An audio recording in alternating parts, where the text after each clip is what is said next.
मोजरी दिवसा प्रवाशांना सातत्याने बस चालक वाहकांच्या वागणुकीमुळे अजूनही त्रास होत आहे.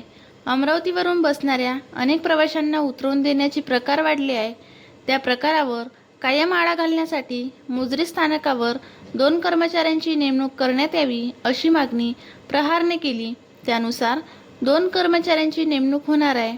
दिवसा मोजरी अमरावती या मार्गावरील सर्व गावातील प्रवाशांना घेऊन जाणाऱ्या सर्वसाधारण बस तातडीने सुरू करण्यात यावी. यासाठी नवीन जिजाऊ बसेस येणार. त्यातील बस प्रामुख्याने अमरावती मोजरी तिवसा दिवसभर अपडाऊन करण्यात येणार आहे.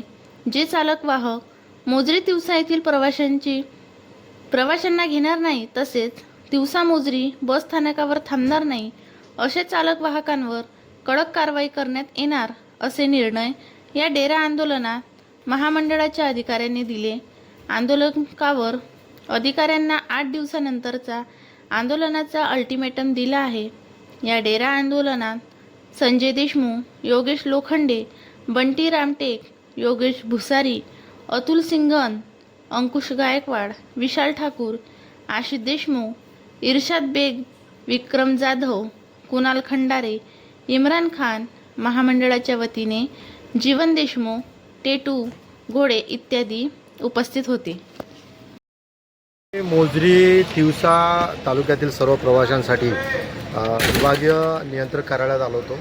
खरं तर एस टी महामंडळाच्या अनेक बसेस अमरावती नागपूर अमरावती चालतात, परंतु ड्रायव्हरांच्या हलगर्जीपणामुळे वाहकांच्या हलगर्जीपणामुळे ते मोजरीला टाकायला हिचकितात. आणि मोजरीचे हे तीर्थक्षेत्र आहे, तुकडोजी महाराजांचं कर्मभूमी आहे. हजारो लोक येतात, हजारो लोक जातात, परंतु या ड्रायव्हर कंडक्टरला मोजरी बसस्थानकामध्ये गाडी टाकवायला काय जीवावरती हे काही समजत नाही. आणि अनेक प्रवाशांना, विद्यार्थ्यांना, महिलांना, वृद्ध लोकांना खूप त्रास होतो. या त्रास दूर करण्यासाठी ड्रायव्हर कंडक्टरला योग्य मार्गदर्शन किंवा योग्य एखादा कार्यवाही करण्यासाठी आम्ही विभागीय नियंत्रक या कार्यालयात आलो होतो. खरं तर ग्रामीण भागामध्ये ऑर्डिनरी गाड्या अतिशय आवश्यक आहेत. ऑर्डिनरी गाड्यांची कमतरतेमुळं ग्रामीण भागातले विद्यार्थी, लघुउद्योग विद्यार्थी, त्यानंतर महिला, वृद्ध लोक यांना जाण्या येण्यासाठी एक तर स्वतःची व्हेकल घ्यावं लागते किंवा ॲटोच जावं लागते. आमचं असं म्हणणं आहे का अमरावती तिवसा मोजरी या गावासाठी सर्वसाधारण बस सुरू करा, जेणेकरून प्रत्येक गावातला विद्यार्थी, प्रत्येक गावातला वृद्ध, प्रत्येक गावातला नागरिक हा गावातूनच प्रवास करू शकतो. त्याला वेगळे पैसे द्यायची गरज पडणार नाही.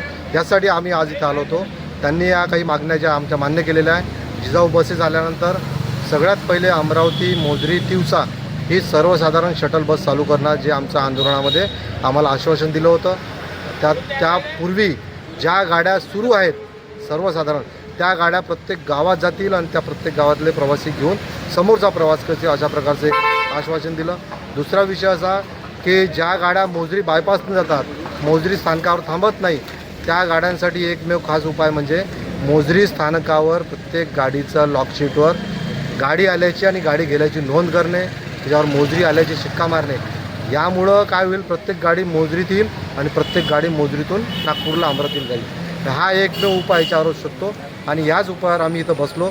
काही अधिकारी नव्हते, परंतु काही अधिकाऱ्यांच्या म्हणण्यानुसार या काही त्यांच्या अखत्यारीत असलेले काही जे प्रॉब्लेम आहे आम्ही तुरंत सॉल्व करू. परंतु आम्ही त्यांना हे सांगितलं का समजा जर ह्या प्रश्न निघाले नाही तर आम्ही 2 ते 4 दिवसामध्ये हा आता बेमुदत आंदोलन आम्ही इथं करू. या अनुषंगाने आम्ही सर्वजण इथं आलो होतो. आमचं थोडं समाधान झालं आहे, पूर्ण समाधान व्हायचं आहे. आणि त्यामुळं पुढची दिशा आणि दशा आंदोलनाची ही लवकरच ठरवण्यात येईल.